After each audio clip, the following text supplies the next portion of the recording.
কাস্টমারের কাছে সে তখন তার অব্লিগেশনটাকে স্যাটিসফাই করবে। দেখা যাচ্ছে? Yes. হ্যাঁ, দেখা যাচ্ছে।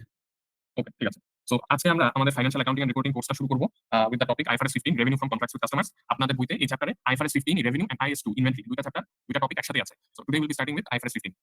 সো আমি যখন মোস্ট পিপলকে আমি যখন কোয়েশ্চেন করে থাকি যে আমরা রেভিনিউটাকে কখন রেকগনাইজ করি, তখন আনফরচুনেটলি আমাকে কিন্তু মোস্ট পিপল আনসার করে যে revenue is recognised when I issue an invoice। যে ইনভয়েসটা যখন দেই তখনই আমি রেভিনিউটা রেকগনাইজ করি। তো আমাদের ফাইন্যান্সিয়াল অ্যাকাউন্টিং এন্ড রিপোর্টিং কোর্সে যখন আমরা IFRS 15 টা পড়া শুরু করব, তখন আমার ফার্স্ট যে মিসকনসেপশনটা আমার মাথা থেকে বের করতে হবে সেটা হলো ইনভয়েসিং এর সাথে রেভিনিউ রেকগনিশনের কোনো সম্পর্ক নাই। রাদার আমরা রেভিনিউ রেকগনিশন করি using a 5 step model framework. That's the first thing যেটা আপনাদের মাথায় নিয়ে নিতে হবে। যে রেভিনিউ রেকগনিশন করে থাকি আমরা using a 5 step model framework. এবং এই 5 স্টেপ মডেল ফ্রেমওয়ার্কের মূল কথা যেটা আমি বারবার আজকে ডিউরিং দ্য ক্লাস বলে থাকবো এবং ভবিষ্যতে আপনারা যখন কোয়েশ্চেন সলভ করবেন অথবা প্র্যাকটিক্যাল বিভিন্ন সিনারিওস ফেস করবেন, সেটা হলো একটা কোম্পানি একটা কাস্টমারের সাথে যখন কোনো সার্ভিস বা গুডস দেওয়ার কন্ট্রাক্টে যায়, সে রেভিনিউটাকে কখন রেকগনাইজ করে? IFRS 15 এর মেইন সামারি মূল কথাটা হলো যে রেভিনিউটাকে রেকগনাইজ করবে সেই কোম্পানি যখন সে গুডস অর সার্ভিসটাকে কাস্টমারের কাছে দিয়ে দিচ্ছে। অর্থাৎ একটা কোম্পানির যে পারফরম্যান্স অব্লিগেশন ছিল, তার যে অব্লিগেশন ছিল কাস্টমারের কাছে, সে যখন তার অব্লিগেশনটাকে স্যাটিসফাই করবে, সেই অব্লিগেশনটাকে যখন ফুলফিল করবে, তখনই রেভিনিউটাকে রেকগনাইজ করবে। That is the main summary of IFRS 15। এখন এই সামারাইজ এই কথাটাকে আজকে আমাদের এই 5 স্টেপ মডেল দিয়ে স্লোলি ওয়ান বাই ওয়ান আমরা একটুখানি এটা দেখতে যাব। সো ফার্স্ট থিং যেটা আমি একটা শব্দ বলেছি যে একটা কোম্পানি যখন একটা কাস্টমারের সাথে একটা কন্ট্রাক্ট থাকে, so in the first step of the 5 step model framework সেটা হলো আইডেন্টিফাই দ্য কন্ট্রাক্ট কাস্টমার। প্রথমত আমার যে কোম্পানি আছে এই কোম্পানির কাস্টমারের সাথে কি কন্ট্রাক্ট আছে, এই কন্ট্রাক্টটা আমার আইডেন্টিফাই করতে হবে। There must be a contract. এখন আমার কাছে কোয়েশ্চেন হলো আপনাদের কাছে যে কোয়েশ্চেনটা দিচ্ছি আমি, এই কন্ট্রাক্ট কি অলওয়েজ রিটেন হতে হবে? No, it can be verbal, written, or implied. Either one. Exactly correct. So একটা কন্ট্রাক্ট আমি একটু অ্যাড করি। আমরা এই জি। সার্টিফিকেট লেভেলে ল অফ কন্ট্রাক্ট করছি না? জি স্যার। হ্যালো। জি স্যার। কন্ট্রাক্টের ডেফিনিশনটা কি? কন্ট্রাক্টের ডেফিনিশনটা কি? আমরা জানি। কেউ একজন বলুন তো কন্ট্রাক্টের ডেফিনিশন কি? স্যার কন্ট্রাক্ট লিখিত বা মৌখিক দুটি ভাবে হতে পারে, কিন্তু লিখিত হওয়া বাঞ্ছনীয়। বাঞ্ছনীয় থাকলে তো আবার হতে পারে, কথাটা তো আপনার কথার সাথে আপনি আবার দ্বিমত করলেন। বাঞ্ছনীয় মানে তো অলিখিত হতে পারে না। আপনি নিজে করে আবার পড়ার সেন্স দিয়ে আপনি আপনার কথাকে দ্বিমত করলেন। সব বিরোধী কথা বললেন। আপনি কি আপনার শব্দটাকে বুঝতে পারছেন? হ্যালো। জি স্যার। আপনি বাঞ্ছনীয় শব্দটা বলার কারণে আপনি আপনার কথার প্রথম সেন্টেন্সের বিরোধিতা করলেন। আপনাদেরকে এই কারণে শব্দ চয়েস করার ক্ষেত্রে একটু প্রফেশনাল হতে হবে। কি বুঝছেন? লেখার ক্ষেত্রে সবাইকে বলতেছি। আপনাদেরকে এই ব্যাপারে একটু প্রফেশনাল হতে হবে। আপনারা কনসেপ্ট অনেক কিছু জানেন। বাট পরীক্ষার খাতায় একটু লেখার ক্ষেত্রে একটু কি করতে হবে? একটু কেয়ারফুল থাকতে হবে। যেমন আমি আপনার এই লাস্টের বাঞ্ছনীয় শব্দটার কারণে আমি আপনাকে আপনার উপর এগ্রি হয়ে যাচ্ছি। আপনার এগ্রি করতে পারতেছি না। কি বুঝছেন? আচ্ছা। কন্ট্রাক্ট জি স্যার। কন্ট্রাক্টে একটা কি থাকবে? একজন অফার করবে, আরেকটা পার্টি সেটা অ্যাকসেপ্ট করবে। সেখানে একটা কনসিডারেশন থাকবে। কি থাকবে? কনসিডারেশন থাকবে। এটাই তো কন্ট্রাক্ট, তাই না? হ্যালো। জি স্যার। এখন একটা দোকান মনে করেন অমুক কসমেটিক্স হাউস বা অমুক হোটেল, বাতের হোটেল। এই যে একটা নাম সেটা দিয়ে তো সে মানুষকে অফার করছে। নাকি মানুষকে বলতে হবে আসেন আসেন ভাত খান। এটা তো বলার দরকার নাই। সে একটা ফ্রুটস নিয়ে রাস্তায় আমি বসছি, দাড়িপাল্লা নিয়ে। তাহলে আমি মানুষকে অফার করতেছি তুমি আমার থেকে কিনো। আমি আপনার এই অফার মানে এটা। আর আমি গিয়ে বললাম যে দাও। কনসিডারেশন আমি ওকে টাকা দিলাম। তাহলে এটা কি হয়ে গেল? কন্ট্রাক্ট হয়ে গেল। এখানে লিখিত হইতে হবে। এগুলো কোনো দরকারই নাই। আর অফারগুলো যে কাউকে একদম চিঠির মাধ্যমে অফার দিতে হবে, অ্যাকসেপ্টেন্সটা লিখিত হইতে হবে, এগুলো কোনো কিছুরই দরকার নাই। কি বুঝছেন? হ্যালো। এখানে কনসিডারেশন জি স্যার, বুঝছি। এবং কনসিডারেশনটা কোনো কনসিডারেশন যদি না থাকে কোনো ইয়াতে কোনো একটা এক্সচেঞ্জে কোনো একটা গুডস এর এক্সচেঞ্জে যদি কোনো কনসিডারেশন না থাকে সেটাকে কিন্তু আমরা আবার কন্ট্রাক্ট বলবো না, তাই না? হ্যালো। জি স্যার। জি স্যার। এবং সেই কনসিডারেশনটাকে রিলায়েবলি কি করতে হবে? মেজারমেন্ট করতে হতে পারবে। এই যে আপনারা লতে যে জিনিসগুলো পড়ছেন সেই জিনিসগুলো কিন্তু একইভাবে এর মানে IFRS 15 এও সেম। কন্ট্রাক্টের definition everything same. Jamil, you can proceed. Okay, ঠিক আছে। সো আমার কন্ট্রাক্টটাকে আইডেন্টিফাই করার পরে নেক্সট স্টেপটা কি? Identify the performance obligations. So performance obligation জিনিসটা কি? একটা কোম্পানির যখন একটা কাস্টমারের সাথে একটা কন্ট্রাক্ট থাকে, এই কন্ট্রাক্টে অবশ্যই বলা থাকে যে এই কোম্পানির কিছু কাজ করতে হবে, তার কিছু গুডস অর সার্ভিসেস প্রোভাইড করতে হবে এই কাস্টমারকে। সেটাকেই আমরা বলি performance obligation. Whatever the company is bound to give or whatever the company is bound to do for the customer, সেটা হলো আমার পারফরম্যান্স অব্লিগেশন। এটা আইডেন্টিফাই করার পরে নেক্সট যেটা স্টেপ 3 সেটা হলো ডিটারমাইন দ্য ট্রানজাকশন প্রাইস। অর্থাৎ এই যে পারফরম্যান্স অব্লিগেশন, এই যে গুডস এন্ড সার্ভিসেস গুলো আমি দিব কাস্টমারকে, এটা তো ফর ফ্রি আমি দিচ্ছি না। অবশ্যই এটার এগেইনস্টে একটা কনসিডারেশন আছে, একটা কিছু পাবো এটার এগেইনস্টে। সেই কনসিডারেশনটাকে আমরা বলছি ট্রানজাকশন প্রাইস। ফোর্থ স্টেপ হলো allocation of the transaction price এবং ফিফথ হলো ফাইনালি যে রেকগনিশন অফ দ্য রেভিনিউ। এবং শুরুতে যেটা বলেছি এই রেভিনিউটা আমরা কখন রেকগনাইজ করি? যখন স্টেপ 2 তে আইডেন্টিফাই করা আমাদের এই পারফরম্যান্স অব্লিগেশনটা যখন স্যাটিসফাই হয়, একটা পারফরম্যান্স অব্লিগেশন কমপ্লিট হলেই আমি রেভিনিউটাকে রেকগনাইজ করব। That is the basic summary of the 5 step model. এবার একটা সিম্পল এক্সাম্পল দিয়ে আমরা ওভারঅল 5 স্টেপ মডেলটাকে একটুখানি দেখি। ABC company enters into a contract to provide a router and 1 year internet connection to a household starting from 1st of April 2024. তো প্রথমত কি দেখলাম? আমি হলো ABC কোম্পানির আমি একজন অ্যাকাউন্টেন্ট। আমি দেখছি যে ABC কোম্পানি অর্থাৎ আমার কোম্পানি একটা কন্ট্রাক্টে গেছে একটা কাস্টমারের সাথে। এটা হলো আমার স্টেপ 1, একটা কাস্টমারের সাথে একটা কন্ট্রাক্ট আছে। স্টেপ 2 তে যে আমি দেখব পারফরম্যান্স অব্লিগেশন কি, আমার কি কাজ করতে হবে। এখানে দেখলাম আমার একটা রাউটার দিতে হবে এন্ড 1 ইয়ার ইন্টারনেট কানেকশন দিতে হবে। তাহলে আমার এখানে দুইটা পারফরম্যান্স অব্লিগেশন আছে। একটা হলো রাউটার দেয়া, আরেকটা হলো 1 বছরের জন্য ইন্টারনেট কানেকশন দেওয়া। নেক্সট স্টেপ যেটা সেটা হলো identification of the transaction price, অর্থাৎ আমি কি পাবো, what is my consideration against providing router and internet connection. দেখেন এখানে বলা আছে the total price charge this BDT 10,000, 10,000 টাকা আমি চার্জ করবো, এটা হলো আমার transaction price, which includes BDT 4,000 for the router and 6,000 for the 1 year internet connection. এই 10,000 এর মধ্যে 4,000 হলো আমার রাউটারের আর 6,000 হলো আমার ইন্টারনেট কানেকশনের জন্য। তো এখানে আমার কিন্তু স্টেপ 4 হয়ে যাচ্ছে, allocation of the transaction price. 10,000 টাকা যে ট্রানজাকশন প্রাইস ছিল এটাকে আমি অ্যালোকেট করছি একটা পারফরম্যান্স অব্লিগেশনের উপর। রাউটারকে 10,000 এর মধ্যে 4,000 দিচ্ছি রাউটারকে, আর 6,000 দিচ্ছি আমি 1 year internet connection. The full amount is to be paid upfront, অর্থাৎ আমি কাস্টমার থেকে 10,000 টাকা 1st of April 2024 পেয়ে যাব। এবং যখন 10,000 টাকা পেয়ে যাচ্ছি আমি পুরো, অবশ্যই আমি তাকে 10,000 টাকার একটা ইনভয়েস করেছি এবং তার কাছে 10,000 টাকা পেয়ে গেছি। তাহলে আমার কোয়েশ্চেন হলো আপনাদের কাছে, আমি 10,000 টাকার একটা ইনভয়েস করেছি, 10,000 টাকা পেয়ে গেছি, আমি কি আজকের দিনে 10,000 টাকা রেভিনিউ রেকগনাইজ করব? না। আমি 10,000 টাকা করব না, কারণ রেকগনাইজ করুন না। স্টেপ 5 এ কি বলছে, রেকগনাইজ রেভিনিউ কতটুকু, যতটুকু পারফরম্যান্স অব্লিগেশন কমপ্লিট হবে। এখানে 1st of April 2024 আমি কি দিয়েছি, আমি শুধুমাত্র রাউটারটা দিয়েছি, তাকে রাউটার দিয়ে এসেছি। তাহলে এই রাউটারের জন্য যে 4,000 টাকা আমি অ্যালোকেট করেছি, 4,000 ফর দ্য রাউটার, এই 4,000 টাকাই শুধু আমার 1st of April 2024 A revenue হিসেবে রেকগনাইজ হবে। সো 1st of April 2024 এ আমি ব্যাংক ডেবিট করছি 10,000, রেভিনিউ ফ্রম রাউটার ক্রেডিট করছি 4,000, আর রিমেইনিং 6,000 আমার জন্য ডেফার্ড রেভিনিউ অথবা কন্ট্রাক্ট লায়াবিলিটি বলা হয় অথবা আনআর্নড রেভিনিউ, তিনটার মধ্যে যে কোনো একটা টার্মই এখানে ইউজ করা হয় এবং this is the liability for me. অর্থাৎ এই 6,000 টাকা পরিমাণ সার্ভিস 1 ইয়ার ইন্টারনেট কানেকশন এখনো আমার দেয়া বাকি আছে, আমার এখনো অব্লিগেশন আছে 6,000 টাকা দেওয়ার জন্য, এজন্য আমি এটাকে লায়াবিলিটি হিসেবে রেকগনাইজ করছি। আলটিমেটলি এই যে 6,000 টাকা আমি ডেফার্ড রেভিনিউ হিসেবে দেখাচ্ছি, যখন সার্ভিসগুলো দিব আমি, অর্থাৎ ইন্টারনেট কানেকশনের সার্ভিসটা দিচ্ছি তাকে প্রতি মান্থলি বেসিসে, আমি প্রত্যেক মাসে এটার এগেইনস্টে রেভিনিউ রেকগনিশন করব। সো আমার যদি 6,000 থাকে ফর 1 ইয়ার ইন্টারনেট কানেকশন, পার মান্থে আমার রেভিনিউ কত রেকগনাইজ করব? 500 টাকা। 500 টাকা করে আমি রেভিনিউ রেকগনাইজ করব। তাহলে 30 এপ্রিল 2024 অর্থাৎ 1 মাস চলে গেল। 1 মাস চলে যাওয়ার পরে আমার লায়াবিলিটি কমাই দিচ্ছি, ডেফার্ড রেভিনিউ ডেবিট আর revenue from internet connection credit. এরকম করে প্রত্যেক মাস শেষে আমি ডেফার্ড রেভিনিউ কমাচ্ছি এবং রেভিনিউতে নিয়ে যাচ্ছি যখন সার্ভিসটা আমার দেওয়া হয়ে যাচ্ছে। সো এখন আপনারা বলেন তো এই 5 স্টেপ মডেলের বেসিকটা কি সবাই বুঝতে পেরেছেন? এভরিওয়ান একটু রেসপন্ড করবেন কাইন্ডলি সবাই। জি স্যার, বুঝতে পেরেছি। Just give me 1 minute.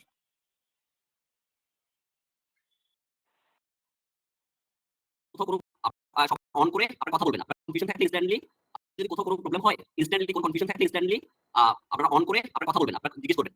আপনাদের কিন্তু আমরা সবাইকে কিন্তু আমরা ওপেন রাখছি মাইক, আপনারা কথা বলতে পারবেন। ঠিক আছে? আনমিউট করে আপনারা কথা বলতে পারবেন, you can ask anything related to the topics, যখনই হবে তখনই। স্যার আমার একটা প্রশ্ন ছিল। জি জি বলুন। জি কোশ্চেন করেন। স্যার ওই আমার কলার ইমার্জেন্সি কিন্তু হয়তো বলেছেন যে আচ্ছা অ্যালোকেট তো করব ঠিক আছে, কিন্তু যদি প্রাইস একটাই হয় শুধু 6,000 তখন অ্যালোকেট করার দরকার নাই না স্যার? না দরকার আছে, কেন দরকার আছে বলি। 6,000 এর প্রাইস হয়, কিন্তু আমার যদি পারফরম্যান্স অব্লিগেশন একাধিক হয়, সেগুলোর পারফরম্যান্স অব্লিগেশন পারফর্ম করার টাইম যদি ডিফারেন্ট হয়, তাহলে আমাকে তো রেভিনিউ ডিফারেন্ট টাইমে রিকগনাইজ করতে হবে না? জি স্যার। এখানে যে এক্সাম্পলটা দিয়েছে সেখানে দুটো পারফরম্যান্স অব্লিগেশন, একটা হচ্ছে রাউটার আর একটা হচ্ছে কানেক্টিভিটি। রাউটারটা তো আমি যখনই এটা রেডি ফর ইউজ প্রোডাক্ট, আমি যখনই এটা দিয়ে দিব তখনই আমার পারফরম্যান্স অব্লিগেশন পারফর্ম হয়ে যাবে। বা কানেক্টিভিটি তো আমাকে আবার ইয়া দিতে হবে, তাই না? জি স্যার। তাহলে আমাকে এখানে রাউটারের জন্য এবং কানেক্টিভিটির জন্য আমার এই যে ট্রানজাকশন প্রাইস সেটাকে অ্যালোকেট করতে হবে না? জি স্যার। জি, ওকে।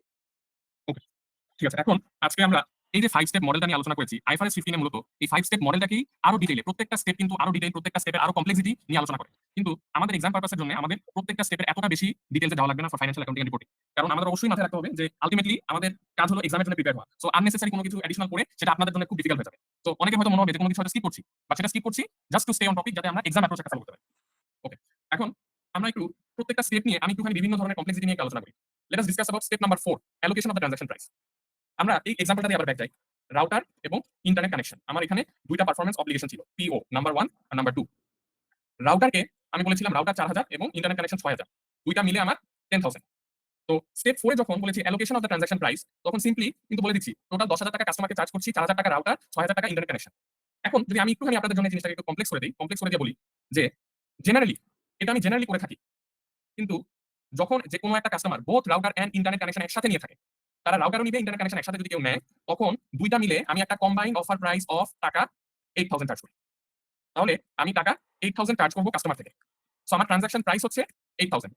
তখন কোয়েশ্চেন আসতেছে যে আমার 8,000 টাকা যদি ট্রানজাকশন প্রাইস হয়, তাহলে রাউটারে কতটুকু অ্যালোকেট করব আর ইন্টারনেট কানেকশনে কতটুকু অ্যালোকেট করব, রাইট? তখন এই কোয়েশ্চেনটা এসে পড়ছে আমার। সো জি। এখানে IFRS 15 অনেকগুলা মেথড অ্যালাউ করছে যে এই 8,000 টাকা রাউটারে কতটুকু দিব আর ইন্টারনেট কানেকশনে কতটুকু দিব ট্রানজাকশন প্রাইসের মধ্যে। এক নাম্বার মেথড হলো, এটাকে আমরা বলি প্রপোর্শনেট মেথড। এই প্রপোর্শনেট মেথডে কি করছি আমি, রাউটারের 4,000 ইনটু 8,000, অর্থাৎ এই যে 4,000 এবং 6,000 যে আমি জেনারেলি যে চার্জ করে থাকি, রাউটার যদি আমি একা সেল করি, আমি রাউটার 4,000 টাকা চার্জ করি, আর ইন্টারনেট কানেকশন যদি আমি অ্যালোন সেল করি, আমি এটা 6,000 টাকা চার্জ করি, এটাকে আমি বলি stand alone selling price. Stand alone selling price বলা হয়, অর্থাৎ এটাকে যদি অ্যালোন যদি সেল করে থাকি আমি 4,000 টাকা চার্জ করি, আর যখন আমি দুটাকে একসাথে দিচ্ছি আমি আজকে এটাকে 8,000 চার্জ করছি। সো প্রপোর্শনেট মেথড মানে এই ট্রানজাকশন প্রাইসটা আমি স্ট্যান্ড অ্যালোন সেলিং প্রাইসের প্রপোর্শনেটে আমি ট্রানজাকশন প্রাইসটাকে অ্যালোকেট করে দিচ্ছি। তখন রাউটারে হবে 3,200 আর ইন্টারনেট কানেকশন হবে 4,800। এটা clear to everyone? Yes sir. Okay, so this is called proportionate method. এখন আরেকটা মেথড আছে, সেটাকে আমরা বলি রেসিডিউয়াল মেথড। ট্রানজাকশন প্রাইস আমরা ডিটারমাইন করছি ইউজিং রেসিডিউয়াল মেথড। অথবা এই রেসিডিউয়াল ব্যালেন্সিং মেথড বলা যেতে পারে, ব্যালেন্সিং। জি, অথবা ব্যালেন্সিং মেথড বলা যেতে পারে। ধরেন আমি আপনাদেরকে এখন বললাম যে এই ৮,০০০ টাকা যে আপনি চার্জ করছেন, এটা আপনি ২টা স্ট্যান্ডালোন সেলিং প্রাইসের মধ্যে ডিভাইড করে দিয়েছেন। এখন লেটস সে একটা কোম্পানি আছে, সে রাউটার ইউজুয়ালি অ্যালোন সেল করে ৫,০০০ টাকা দিয়ে। কিন্তু ইন্টারনেট কানেকশন সে কখনো সেপারেটলি সেল করে নাই। রাউটার মাঝে মধ্যে সে কিন্তু সেপারেটলি সেল করে বিভিন্ন কাস্টমারের কাছে, কিন্তু ইন্টারনেট কানেকশন কখনো সেপারেটলি সেল করে না। Always router and internet connection একসাথে দেয়। তাহলে এই কোম্পানি এখন বলছে যে ভাই অথবা ভাইস ভার্সা হতে পারে। ফর এক্সাম্পল ইন্টারনেট কানেক্টিভিটি দেয় কিন্তু রাউটার বিক্রি করে না। রাউটার যারা কানেক্টিভিটি নিয়ে তারা নিজেরা কিনে। এটা বেশি হয়। জি। সো এখন তো ইন্টারনেট কানেকশনের জন্য স্ট্যান্ডালোন সেলিং প্রাইস কত? তখন কি সে আর বলতে পারবে, ডিটারমাইন করতে পারবে? আপনারা একটু রেসপন্স করেন। সে ইন্টারনেট কানেকশন কখনো অ্যালোন সেল করে নাই। তাহলে কি এটা স্ট্যান্ডালোন প্রাইস কোম্পানি জানে? না জানে না। জানে না। ওকে। এখন আমি বলছি যে ট্রানজাকশন প্রাইস অর্থাৎ কাস্টমার থেকে রাউটার এন্ড ইন্টারনেট কানেকশন মিলে ৮,০০০ টাকা চার্জ করছে। দেন এখন আপনি আমাকে কোয়েশ্চেন করবেন যে ভাই একটু আগে তো আমরা ট্রানজাকশন প্রাইসটাকে স্ট্যান্ডালোন সেলিং প্রাইসের মধ্যে অ্যালোকেশন করে দিয়েছি স্ট্যান্ডালোন সেলিং প্রাইসের বেসিসে। এখন কিভাবে করব? ইন দিস সিনারিও আমরা একটা রেসিডুয়াল অ্যাপ্রোচ বা ব্যালেন্সিং অ্যাপ্রোচ ফলো করব। যেখানে আমি বলব যে ঠিক আছে, রাউটারের যেহেতু ৫,০০০ টাকা আমি জানি, রাউটারে আমি ৫,০০০ টাকাই রাখবো। আর রেসিডুয়াল যে অ্যামাউন্টটা, রেসিডুয়াল যে ৩,০০০ টাকা, এটা আমি ইন্টারনেট কানেকশনে আমি অ্যালোকেশন করে দিব। সো আমি এই দুইটা মেথডের মধ্যে যেকোনো একটা মেথড ইউজ করতে পারবো। কিন্তু একটা জিনিস খেয়াল রাখতে হবে এক্সাম হলে, যে এক্সামে যদি আমাকে স্ট্যান্ডালোন সেলিং প্রাইস দুইটারই দিয়ে থাকে এভাবে, তাহলে এক্সামিনার চাচ্ছে যে আমি প্রপোর্শনেট মেথড ইউজ করব। আর যদি কোনো সময় দেখেন যে দুইটা পারফরম্যান্স অব্লিগেশন দেয়া আছে, যেকোনো একটা স্ট্যান্ডালোন সেলিং প্রাইস আছে, আরেকটা স্ট্যান্ডালোন সেলিং প্রাইস দেয়া নাই, তখন আপনি রেসিডুয়াল অ্যাপ্রোচে চলে যাবেন। এটা দেখলেই বোঝা যায় যে কখন কোনটা ইউজ করতে হবে। এটা clear to everyone? Yes. Excellent. আচ্ছা। এরপরে স্টেপ নাম্বার 4 নিয়ে আমরা আলোচনা করেছি। এবার আমরা স্টেপ নাম্বার 5 নিয়ে ইয়েস। এক্সিলেন্ট। আচ্ছা। এরপরে স্টেপ নাম্বার 4 নিয়ে আমরা আলোচনা করেছি। এবার আমরা স্টেপ নাম্বার 5 নিয়ে একটু আলোচনা করব। এই এক্সাম্পলে আবার ফিরে যাই, রাউটার এন্ড ইন্টারনেট কানেকশন। দেখেন এই এক্সাম্পলে আমরা কি করেছি, রাউটারের যে রেভিনিউটা সেটা কিন্তু আমরা রাউটারের যে ৪,০০০ টাকা, সেটা একদিনে আমি রেভিনিউ হিসেবে রেকগনাইজ করেছি on 1st of April 2024। Day 1 এ আমি যখনই কাস্টমারকে রাউটারটা দিয়ে আসলাম, ইনস্ট্যান্টলি ৪,০০০ টাকা রেকগনাইজ করেছি। রিমেইনিং যে ৬,০০০ টাকা ইন্টারনেট কানেকশনের, এটা তো আমি একদিনে বা এট ওয়ান পয়েন্ট ইন টাইম আমি রেকগনাইজ করি নাই। এটা কিন্তু আমি over the period of time আমি রেভিনিউ হিসেবে রেকগনাইজ করেছি, রাইট? রাইট। ওকে। তাহলে আপনারা একটা কোয়েশ্চেন করতে পারতেন যে এটার রিজনটা কি? রাউটারের ক্ষেত্রে যদি আমি রাউটারটা যখন দিয়ে আসি তখন ৪,০০০ টাকা রেকগনাইজ করি, তাহলে আপনারা আমাকে কোয়েশ্চেন করতে পারতেন 1 ইয়ার ইন্টারনেট কানেকশন যেহেতু দিচ্ছি, ১ বছর শেষ হলে একদম 1 ইয়ার যখন শেষ, তখন একবারে আমি ৬,০০০ টাকা রেকগনাইজ করব। আমি কেন প্রতি মাসে ৫০০ করে রেকগনাইজ করছি? এটার পিছনে লজিক কি বা রিজনিংটা কি? এটা কি একটা কোয়েশ্চেন আসতে পারে না এক্সাম হলে? আপনারা আমার প্রশ্নটা বুঝেছেন? জি। ওকে। সো তখন আমাদের দেখতে হবে যে IFRS 15 স্টেপ 5 এ রেভিনিউ রেকগনাইজ করার মেথড দুইটা দিয়েছে। একটা হলো এট আ পয়েন্ট ইন টাইম, অর্থাৎ এই রাউটারের মতো যেদিন আমি রাউটারটাকে দিয়ে এসেছি ওই দিনই আমি রেভিনিউটাকে রেকগনাইজ করব। আরেকটা হলো over the period of time. আমি 1 ইয়ার ইন্টারনেট কানেকশনের কথা বলেছি, কিন্তু তাই বলে 1 ইয়ার শেষ হবে তারপরে ৬,০০০ টাকা রেকগনাইজ করব এরকম না। Rather over 1 year, over the period of time আমি অল্প অল্প করে রেভিনিউ রেকগনাইজ করে যাব। কখন কোনটা করতে হবে সেটা নিয়ে আমাকে IFRS 15 গাইডেন্স দিয়েছে। এখন আমরা সেটা নিয়ে তাহলে ডিসকাস করব। Okay. So revenue is recognise, জি কেউ কিছু বলছেন? Okay. So at a point in time, আরেকটা হলো over time. The entire revenue is not booked at once but over time while performance obligation is satisfied. ১ বছর ধরে performance অব্লিগেশনটাকে satisfy করছি এবং ডিউরিং দ্যাট 1 ইয়ার ৫০০ টাকা করে প্রতি মাসে আমি রেকগনাইজ করেছি।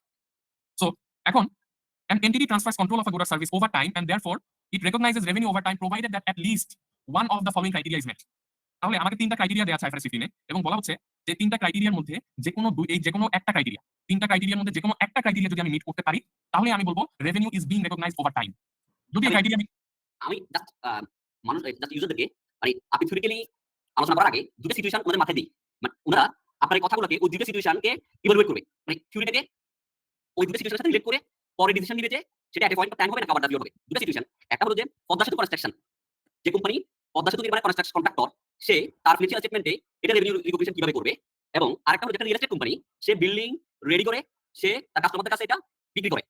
দুটো কনস্ট্রাকশন, একটা বিল্ডিং কনস্ট্রাকশন আর একটা পদ্মা সেতু কনস্ট্রাকশন, দুটো ইট বালি কংক্রিট সিমেন্ট এগুলো নিয়ে কাজ করে, দুটো কনস্ট্রাকশনের কাজ। এই দুটো সিচুয়েশনে কোন কোম্পানি, একটা রিয়েল এস্টেট কোম্পানি সে কিভাবে রেভিনিউ রিকগনিশন করবে এবং পদ্মা সেতুর যে কোনো কন্ট্রাক্টর সে কিভাবে রেভিনিউ রিকগনিশন করবে, IFRS কিভাবে আমাদেরকে স্টেপ বাই স্টেপ একদম স্পেসিফিকলি। আর সাথে আরেকটা কথা বলি, আমাদের আসলে এই ক্লাসটা হয়ে গেছে যে রেভিনিউ ক্লাসটা ফার্স্ট ক্লাস হওয়া উচিত না। ফার্স্ট ক্লাস হওয়া উচিত আমাদের কনসেপচুয়াল ফ্রেমওয়ার্ক, IS1 মানে বেসিকগুলো। আচ্ছা আমি একটু জাস্ট যেহেতু ক্লাসগুলো হয় নাই, জাস্ট একটা সেকেন্ডে আমি জাস্ট ক্লিয়ার করছি। আপনার IS গুলো ছিল যে অনেকটা base, concept base, but IFRS গুলো একটা এক্সাম্পল বেস, মানে গাইডলাইন বেস। আপনাকে এখানে ম্যাটার অফ চয়েস একদম কমাই দিয়েছে IFRS গুলো, আপনাকে স্পেসিফাই করে দিয়েছে এক্সাম্পল দিয়ে, এই সিচুয়েশনে এটা ট্রিটমেন্ট এটাই হবে, এটা অথবা এটা না, মানে অনেক বেশি এক্সাম্পল বেস, অনেক বেশি গাইডলাইন বেস। তো আমরা দেখব যে IFRS এই দুটো সিচুয়েশনটাকে কিভাবে ইভালুয়েট করে, কিভাবে অ্যাকাউন্টিং করে, আমরা সেটা এই এক্সাম্পলগুলো দিয়ে বুঝবো। বুঝার পরে এই এক্সাম্পলগুলো আলোচনা করার পরে যাবে আপনাদেরকে কোশ্চেন করবে কোন এই থিওরিটা শেষ হওয়ার পরে সে আপনাদেরকে কোশ্চেন করবে যে কোন কন্ট্রাক্টটা পদ্মা সেতু কন্ট্রাক্টর কিভাবে রেভিনিউ রিকগনিশন করবে এবং রিয়েল এস্টেট কোম্পানির মালিক কিভাবে রেভিনিউ রিকগনিশন করবে। এখন যাবে টপিক করে। জি, ওকে। সো ফার্স্ট যে কন্ডিশনটা, ফার্স্ট যে ক্রাইটেরিয়াটা, সেটা হলো customer simultaneously receives and consumes the benefits. So এটার এক্সাম্পল কি? ধরেন আমি হলো G4S, একটা সিকিউরিটি কোম্পানি, G4S এর অ্যাকাউন্টেন্ট। এখন G4S কি বললো আমার কোম্পানি একটা অফিসের সাথে কন্ট্রাক্টে গেল এবং বলল যে প্রত্যেকদিন 365 দিন নেক্সট 1 ইয়ারের জন্য আমি একজন সিকিউরিটি গার্ড পাঠাবো, সে প্রত্যেকদিন রাতে অফিসের নিচে পাহারা দিবে। এটা হলো তার কাজ ফর 1 ইয়ার। সো এখন আমি তো G4S এর অ্যাকাউন্টেন্ট, আমি ভাবছি যে রেভিনিউটাকে আমি কখন রেকগনাইজ করব। অ্যাজিউম করলাম যে আমার এটার এগেইনস্টে 1 বছরে আমাকে এই ক্লায়েন্ট বলল আমাকে 1 লাখ টাকা দিবে, আমার যেহেতু এই সিকিউরিটি সার্ভিসটা দিব। তো IFRS 15 এ যখন আপনারা স্টেপসগুলো পড়ছেন, দেখলেন যে আচ্ছা আপনার একটা পারফরম্যান্স অব্লিগেশন আছে যে সিকিউরিটি সার্ভিস দিবেন 1 বছর ধরে। ট্রানজাকশন প্রাইস আছে এখানে 1 লাখ টাকা। Allocation of the transaction price আপনি দেখছেন এখানে একটাই পারফরম্যান্স অব্লিগেশন। সো এখানে 1 লাখ টাকাই অ্যালোকেট করা এই একটা পারফরম্যান্স অব্লিগেশনে। এখন স্টেপ 5 এ এসে আপনি স্টাক হয়ে গেলেন। কারণ আমি শুরুতে কি বলেছি আপনাকে? শুরুতে আমি বলেছি revenue is recognised when performance obligation is satisfied. এখন আপনি ভাবছেন যে আপনার পারফরম্যান্স অব্লিগেশনটা স্যাটিসফাই হচ্ছে 1 বছর পরে যে। 1 বছর পরে যে কি তাহলে আপনি 1 লাখ টাকা রেভিনিউ রেকগনাইজ করবেন কিনা? তখন IFRS 15 বলছে যেকোনো একটা কন্ডিশন যদি ফুলফিল হয় তখনই আমি ওই 1 লাখ টাকা 1 বছর পরে যে আমি রেকগনাইজ করব না, rather over the period of time করব। সেটা কি? Customer receives simultaneously receives and consumes as the entity performs. আজকে যে সিকিউরিটি গার্ড যে পাহারা দিবে রাতের বেলা, ইনস্ট্যান্টলি কি করছে? ইনস্ট্যান্টলি এই কোম্পানি এটা বেনিফিটটা নিয়ে নিচ্ছে। সে প্রথম রাতের জন্য তার অফিসটা সিকিউর ছিল। পরের দিন যে সিকিউরিটি গার্ড যে পাহারা দিবে, সাথে সাথে কিন্তু কোম্পানিটা বেনিফিটটা কনজিউম করে নিচ্ছে। আপনারা কি বুঝতে পেরেছেন? জি। তাহলে তাহলে এখানে কি আমার কন্ডিশন 1টা কি তাহলে স্যাটিসফাই হচ্ছে না? কাস্টমার রিসিভস করছে, কনজিউম করছে as the entity performs, right? Exactly. আরেকটা এক্সাম্পল কি? ধরেন আমি হলো সেবা XYZ, আমি সেবা XYZ এর অ্যাকাউন্টেন্ট। সেবা XYZ বিভিন্ন অফিসে ক্লিনার পাঠায়। তো এখন 1 বছরের একটা ক্লিনিং কন্ট্রাক্টে চলে গেলাম। তখন আমি কোয়েশ্চেন করছি যে আমি কি 1 বছর ক্লিনিং কন্ট্রাক্টের রেভিনিউ 1 বছর পরে যে রেকগনাইজ করব নাকি over the period of time? Once again আমি দেখছি কাস্টমার কি কনজিউম করে কিনা benefit as soon as I perform. আজকে যে একজন ক্লিনার অফিসটাকে ক্লিন করে দিল, সাথে সাথে আমার কাস্টমারকে একটা ক্লিন অফিসের বেনিফিট পাচ্ছে। তার দেখছে তার অফিসটা একদম পরিষ্কার। পরের দিন যে আবার ক্লিন করে দিচ্ছে, সাথে সাথে আমার কাস্টমার দেখছে যে একটা ক্লিন অফিসের বেনিফিট সে পেয়ে যাচ্ছে। সো এখানেও এই ক্লিনিং সার্ভিসের ক্ষেত্রেও customer simultaneously receives and consumes the benefit as the entity performs. আবার আমরা ব্যাক আসি আমাদের এই রাউটার এন্ড ইন্টারনেট কানেকশনের ক্ষেত্রে। এই যে ABC কোম্পানি যে ইন্টারনেট কানেকশনটা দিয়েছে, দেখেন ইন্টারনেট কানেকশনটা যখন প্রথম দিনের জন্য দেওয়া হবে, কাস্টমার এই একদিনে সে ইন্টারনেট ব্রাউজিং করবে, ফোনে করবে, সে বিভিন্ন কাজ করবে ইন্টারনেটে। সে ইনস্ট্যান্টলি প্রত্যেক একটা দিন চলে যাবে, এভরি সিঙ্গেল ডে সে কিন্তু ইন্টারনেট সার্ভিসের বেনিফিটটা পেয়ে যাচ্ছে। এইজন্য কন্ডিশন 1 স্যাটিসফাইড এবং আমি বলবো এই ইন্টারনেট সার্ভিসের এগেইনস্টে আমি revenue over the period of time recognise করছি। Criteria 1 clear to everyone? জি, Okay. Excellent. Criteria number 2. The customer controls the asset as the entity creates or enhances it. একটু আগে মশিউর ভাই যে একটা এক্সাম্পল দিয়েছিল পদ্মা সেতু। ফর এক্সাম্পল আমি হলো চাইনিজ কোম্পানির অ্যাকাউন্টেন্ট। চাইনিজ কোম্পানি একটা কন্ট্রাক্টে গেছে with the government of Bangladesh এবং এই কন্ট্রাক্টে সে গভর্নমেন্ট অফ বাংলাদেশকে পদ্মা সেতু কনস্ট্রাক্ট করে দিবে। এখন পদ্মা সেতুর লেটস সে 70-80% কনস্ট্রাকশন শেষ হয়ে গেছে। এখন গভর্নমেন্ট অফ বাংলাদেশের লেটস সে প্রধান উপদেষ্টা তার গাড়ি নিয়ে পদ্মা সেতুটাকে ইন্সপেকশন করতে যাবে। সে গাড়ি দিয়ে পদ্মা সেতু দেখতে যাবে। এখন চাইনিজ কোম্পানি কি বলতে পারবে যে না এটা করার তোমার রাইট নাই, এটা হলো আমার, এই পদ্মা সেতু হলো আমার, এটাতে হলো যে চিফ অ্যাডভাইজার আপনি গাড়ি নিয়ে যেতে পারবেন না, এটা বাধা দিতে পারবে? না। না ভাইয়া। এই অ্যাসেটটার কন্ট্রোল, এই পদ্মা সেতুটার কন্ট্রোলটা কার কাছে? এটা কি চাইনিজ কোম্পানির কাছে কন্ট্রোল নাকি এটা হলো গভর্নমেন্ট অফ বাংলাদেশের কন্ট্রোল আছে এখানে? গভর্নমেন্ট অফ বাংলাদেশের কাছে। গভর্নমেন্ট অফ বাংলাদেশের কন্ট্রোল আছে। সো যখন আমি the customer controls the asset, এখানে কাস্টমার হলো government of Bangladesh controls the asset as the entity creates or enhances it.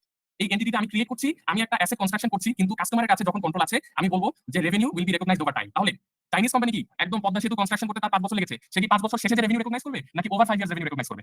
Over 5 years. Over 5 years. আচ্ছা তাহলে একটা উল্টা এক্সাম্পল দিই আপনাদেরকে। একটা real estate company let's say Sheltech. আমি শেলটেকের অ্যাকাউন্টেন্ট। শেলটেক একটা বিল্ডিং বানালো এবং সেই বিল্ডিং এর মধ্যে অনেকগুলো আপনার অ্যাপার্টমেন্ট এখানে কনস্ট্রাক্ট করছে। এখন ধরেন এই অ্যাপার্টমেন্টগুলো কনস্ট্রাক্ট করতে শেলটেকের 5 ইয়ার্স লেগে যাবে। 5 বছর পর কনস্ট্রাকশন শেষে কাস্টমারের কাছে চাবি হ্যান্ড ওভার করে দিবে অথবা রেজিস্ট্রেশন করে দিবে। তাহলে আমি আপনাদের কাছে কোয়েশ্চেন করছি, শেলটেক কি এই ডিউরিং দ্য 5 ইয়ার্স কনস্ট্রাকশন করতে যে 5 বছর লাগে, এই 5 বছর ধরে রেভিনিউ রেকগনাইজ করবে নাকি 5 বছর শেষে যে কাস্টমারকে চাবি দেওয়ার পর রেভিনিউ রেকগনাইজ করবে? 5 বছর শেষে হ্যান্ড ওভার করার পরে। এক্স্যাক্টলি। রিজনটা কি এখানে বলতে পারবেন? কারণ যখন কনস্ট্রাকশন চলছে তখন ওটা মানে অ্যাসেট তো কেউ ইউজ করতে পারছে না। But in case of the bridge can be used. তো না, আফটার দ্যাট এখানে কি টার্মটা দেখেন? কন্ট্রোলটা যখন hand customer control. Over exactly যে বলেছেন। আমাদের একটু খেয়াল রাখতে হবে কি যে এক্সামের ক্ষেত্রে বা ইন রিয়েল লাইফ আমাদের এই টেকনিক্যাল টার্মগুলো একটু মনে রাখতে হবে। The customer controls the asset. কোথাও কিন্তু বলে না এটা কাস্টমার ইউজেস দি অ্যাসেট। কাস্টমারের কন্ট্রোল আছে অ্যাসেটের উপরে। দেখেন শেলটেকের ক্ষেত্রে কাস্টমারের কি কোনো কন্ট্রোল থাকবে চাবি হ্যান্ড ওভার করার আগে? না। থাকবে না। এইজন্য শেলটেক অথবা যখন রিয়েল এস্টেট কোম্পানি এই ধরনের কনস্ট্রাকশন করে সে রেভিনিউটাকে কখন রেকগনাইজ করে? রেভিনিউটাকে সে রেকগনাইজ করবে at the end of the 5 years যখন চাবিটা হ্যান্ড ওভার হয়ে যাচ্ছে। এবার আমরা এটার একটা ম্যাথমেটিক্যাল এক্সাম্পল দেখব, তাহলে আরো একটু ক্লিয়ার হয়ে যাবে। ওকে। ফার্স্টলি দেখি on July 2019 builder company won the tender to build a house on land owned by the customer. এখন আমাকে বলেন এই প্রথম লাইনটা দেখার পর আপনার কি মনে হচ্ছে? এখানে এই tender to build a house আমি রেভিনিউ কখন রেকগনাইজ করব? হাউস বিল্ডিং শেষে নাকি over the period of time? After hand over. আবার লাইনটা পড়েন। Over the period of time. On land owned by the customer. কাস্টমারের তার মানে কি কন্ট্রোল আছে, right? The customer controls the asset. ল্যান্ডটা কার? কাস্টমারের। কাস্টমারের। পদ্মা সেতুর ক্ষেত্রে ল্যান্ড কার ছিল? Government of Bangladesh. বাংলাদেশের। এক্স্যাক্টলি। এক্ষেত্রে আমি একটু অ্যাড করি। বাংলাদেশের রিহেব অ্যাক্ট 2010 মেবি আমি জানি না কত সালে।